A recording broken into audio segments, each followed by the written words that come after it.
चंद्रशेखर रावण ने जिस प्रकार से 2016-17 से भीम आर्मी के बैनर तले बहुजन मूवमेंट शुरू किया और आज 2024 में यानी 7 साल के बाद हम लोग उनके सांसद बनने के बाद में अब उनके सांसद बनने के बाद जो उनका कार्यकलाप है उस पर हम चर्चा कर रहे हैं। तो सबसे बड़ी उपलब्धि यही है कि जो आदमी जिस वैचारिकी के साथ जिसने शुरुआत की थी उसी वैचारिकी के साथ वो आज भी है। जब चंद्रशेखर आज़ाद सांसद नहीं थे तब भी मुल्क भर में जहाँ कोई एट्रोसिटी होती थी तो वो जाते थे, अपने संसाधनों से जाते थे, कोई सरकारी सुविधाएं नहीं थी, पुलिस से टकराते थे, शासन प्रशासन से टकराते थे और अपने समाज को न्याय दिलाने की कोशिश करते थे। अब चूँकि वो एक सांसद हैं और देश के जो 543 सांसद हैं उनमें से एक वो भी हैं और बहुजन की मुखर आवाज़ हैं, युवा हैं, तो सीधी सी बात है कि उनके सवाल पूछने का और सवाल करने का जो अंदाज़ है वो भी यूथ वाला ही होगा, वो 60 साल वाला नहीं होगा। अब जो बात आपने कही कि उन्होंने उत्तर प्रदेश की सरकार को घेरा, उससे सवाल पूछ लिया, धर्मेंद्र प्रधान को, कर्नाटक की सरकार से, तो सच्चाई है कि कर्नाटक की सरकार अगर दलितों की हकमारी करेगी, उनका जो बजट है उसकी हकमारी करेगी, उत्तर प्रदेश की गवर्नमेंट अगर कुछ ऐसा करेगी, धर्मेंद्र प्रधान से नीट का अन्य दूसरे कोई सवाल है वो पूछे जाएंगे, तो अगर हमारा प्रतिनिधित्व जिसको हमने जिस आधार पर चुन करके भेजा है वो अगर वो काम नहीं करेगा तो फिर क्या करेगा। चंद्रशेखर से उम्मीद थी कि वो ये काम करेंगे और निसंकोच वो कर रहे हैं, हमारी शुभकामनाएं उनके साथ हैं। जैसे आप सराहनीय कदम बता रहे हैं, दलित नेता, एक बहुजन नेता अकेले अपने दम पर पहुंचा, लेकिन जो मीडिया देखा जाए, मेन स्ट्रीम मीडिया, वहां पर सन्नाटा पसरा हुआ है, उनके लेटर के बारे में कोई जिक्र ही नहीं है, कहीं भी ढूंढने पर भी गूगल पे किसी के आर्टिकल नहीं दिख रहे हैं, क्या कहेंगे इस पर? देखिए, 2 सवाल आपने किए, एक तो ये कि अकेले दम पे चंद्रशेखर वहाँ पहुंचे और दूसरा सवाल आपका कि जो मेन स्ट्रीम मीडिया उस पर उनके सवालों का कोई जवाबों का, उनके कार्यकलाप का कोई वो नहीं। पहली बात तो मैं बता दूं कि चंद्रशेखर आज़ाद आज की तारीख में सांसद बनने पर भी उनको 1-1.5 लाख आदमी सुनने के लिए आ जाता और उससे पहले भी सुनने के लिए आता था।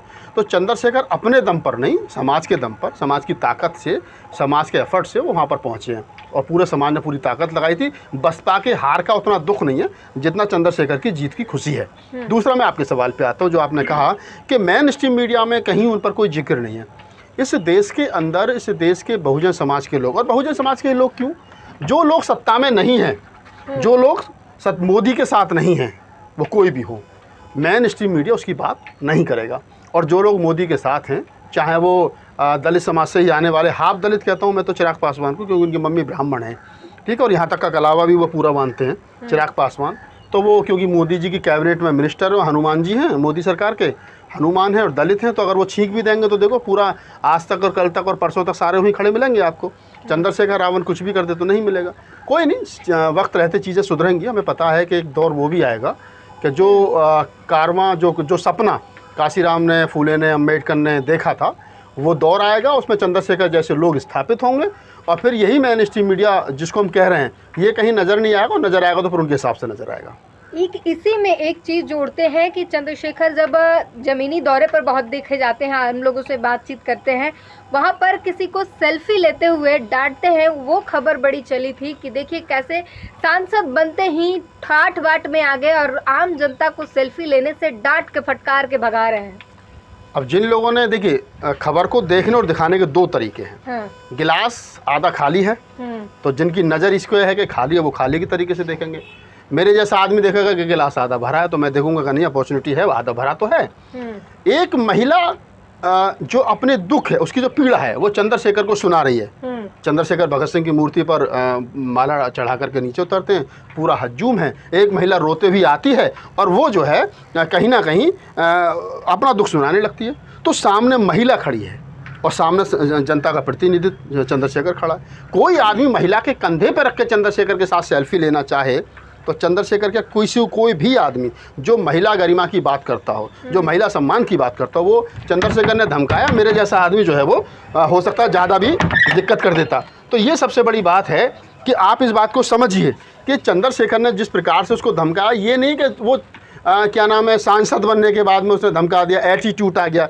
सामने एक महिला खड़ी और महिला के कंधे पे रख करके आप जो है करेंगे। कल को महिला कहने लगी कि जिस प्रकार से आप बदतमीजी करोगे कार्यकर्ता होते हुए, और ये चंद्रशेखर का स्टार्टिंग से वो कार्यकर्ताओं को सबके सामने धमकाता था। और जब चंद्रशेखर खुद भी कार्यकर्ता था तब भी वो इस प्रकार की घटना। नगीना में जो विपक्ष में रहा, जो फर्स्ट रनर अप रहा, ओम कुमार जी, ओम कुमार ने उनको नमाज के लेकर के जो कटाक्ष किया था। चंद्रशेखर आजाद का कहना है कि अगर कोई घर में हमारे जो धार्मिक क्रियाकलाप है, पूजा करना या नमाज पढ़ना अगर करे तो हम उस उसको भाग्यशाली समझूंगा, कहते हैं कि सौभाग्यशाली आपको समझूंगा। नमाज पढ़ना है, पूजा पाठ करना है, आइए हमारे घर कर लीजिए कोई अच्छा एक बात बताइए, मेरे एक मित्र हैं आमिल हुसैन, हम्म, और शायद हम लोग पहले इंटर में हमारे मतलब इंटर से फिर कॉलेज से हमारे वो अच्छे बड़े मित्र हैं। आप पिछले साल की बात है, वो हमारे घर पे आए, 2 दिन रुके, दिल्ली में कुछ काम था। अब 5 वक्त का नमाजी आदमी जब मेरे घर में रुक रहा है तो नमाज कहाँ पढ़ने जाएगा वो। तो मैंने उनको बाकायदा एक कमरा दिया और उनको एक चादर दी जिस पर वो नमाज़ पढ़ सकें, और हमने कहा आपको जो भी इबादत करनी है आप हमारे घर में हमारे रूम में करिए, हमें कोई दिक्कत नहीं है। अगर मेरा दोस्त, मेरा शुभचिंतक मेरे घर आएगा और अगर वो नमाज़ पढ़ना चाहेगा तो मेरी मानवता के नाते क्या ड्यूटी बनती है? मेरी ड्यूटी ये बनती है कि मैं दोस्ती को बरकरार रखते हुए, भाईचारे को बरकरार रखते हुए उसको नमाज अदा करने के लिए जगह दूँ, स्पेस दूँ, तो इसमें कोई बुराई नहीं। और जो सुनिए, आपकी बात कंप्लीट कर दूं, और जो ओम कुमार जी ये कह रहे हैं कि कुछ लोग कह रहे हैं, जैसे अभी मैं देख रहा था कि चंद्रशेखर तो इस्लाम कबूल कर ले वगैरह वगैरह, बहुत सारे ये नफरती लोग हैं, इनसे क्या बात करनी है? ये देश गंगा जमुना तहजीब का देश है, ये देश संविधान से चलेगा। ये कुछ लोग जो भौंक रहे हैं या बोल रहे हैं, इनके बोलने से कुछ नहीं होगा, आप ध्यान रखिए। लेकिन सवाल ये है कि बीजेपी को फायदा पहुंचा रहे हैं, मुस्लिम वोट बैंक को बांट करके जितने भी विपक्ष के लोग हैं उनके ऊपर आरोप लगा रहे हैं कि मुस्लिम वोट बैंकों को बांट रहे हैं, दलित वोट बैंकों को बांट रहे हैं, और विपक्ष को कमजोर करते हुए बीजेपी को फायदा पहुंचा रहे हैं। कौन पहुंचा रहा है? ये कांग्रेस वालों आरोप लगा रहे हैं चंद्रशेखर के ऊपर। नहीं, कांग्रेस वालों को अगर ये लगता है कि चंद्रशेखर बीजेपी को फायदा पहुंचा रहा है तो मुझे बता दे। अगर बीजेपी को फायदा पहुंचा रहे हैं तो नगीना में जितने वोट बीजेपी को पिछली बार मिले थे उससे 50,000 कम मिला है, और चंद्रशेखर अपने दम पर जीत करके, समाज की ताकत से जीत करके आए। तो कांग्रेस ने सपोर्ट तो किया नहीं है, बसपा ने सपोर्ट तो किया नहीं है, समाजवादी ने सपोर्ट तो किया नहीं है, वो तो अपने सिंबल पर जीत करके आए। तो जो लोग ये कह रहे हैं कि हम, अरे भाई तुम कैसे कह सकते हो, तुम तो हो सकता तुम ही बीजेपी को फायदा पहुंचा रहे हो। अगर कांग्रेस इतनी ही बढ़िया है तो मैं तो कह रहा हूँ ना, ईमानदारी से उनको उपचुनाव लड़ना चाहिए। 10 सीटों पर उपचुनाव है उत्तर प्रदेश के अंदर, उपचुनाव में बताया क्या हिस्सेदारी देगी चंद्रशेखर को, बताया ना। उत्तर प्रदेश के अंदर 25% दलित समाज रहता है, 18% मुस्लिम समाज है, दोनों को मिला दे तो लगभग 40% के आसपास बनता है। 40% समाज को क्या उपलब्धि देंगे? कांग्रेस से भी तो सवाल बनता है ना। आपको दलित और मुसलमानों ने वोट तो दे दिया इस बार, लेकिन आपके पास चेहरा क्या है उत्तर प्रदेश में? आपके उत्तर प्रदेश के कार्यालय में जाकर के देखो तो वहाँ तो सब द्विवेदी, त्रिवेदी, चतुर्वेदी, उपाध्याय जी, पांडे जी, मिश्रा जी बैठे हैं जिन्होंने वोट नहीं दिया आपको, लेकिन बड़े पदाधिकारी वही हैं। कल को राज्यसभा जाएंगे तो वो जाएंगे, वोट तो चमारों ने और मुसलमानों ने दे दिया। तो ये सवाल है, ऐसा नहीं है कि कुछ भी नहीं है, बहुत सारी चीज़ें हैं जो वक्त जो है सब बहुत सारे लोगों से हिसाब लेगा। चंद्रशेखर आजाद ने जो पत्र लिखा है सरकार को, कर्नाटक सरकार को, 39,000 करोड़ में लगभग उसका 37% हिस्सा अन्य कामों के लिए जो खर्च किया जा रहा है, इसको लेकर के पत्र से आगे कोई कार्रवाई होगी? अब ये तो सरकार जाने, नहीं करेगी तो फिर मैं तो कहूँगा चंद्रशेखर को दोबारा पत्र लिखना चाहिए, और अगर दोबारा भी कोई कार्रवाई नहीं होती तो वहाँ जाकर के प्रोटेस्ट करना चाहिए सरकार के खिलाफ। कर्नाटक में मैं समझता हूँ कि शायद कांग्रेस की सरकार है, और कांग्रेस की सरकार के चलते उनको चाहिए कि वो जिस प्रकार से चंद्रशेखर का जो है वो चंद्रशेखर के पत्र का जवाब नहीं देते हैं, तो बिल्कुल वहाँ पे प्रोटेस्ट होना चाहिए। सरकार कोई भी हो, हमारे हक हकूक की बात होनी चाहिए। एक आखिरी सवाल, 25 तारीख को बीजेपी ने ऐलान कर दिया संविधान हत्या दिवस मनाया जाएगा, किस तरीके से देखते हैं?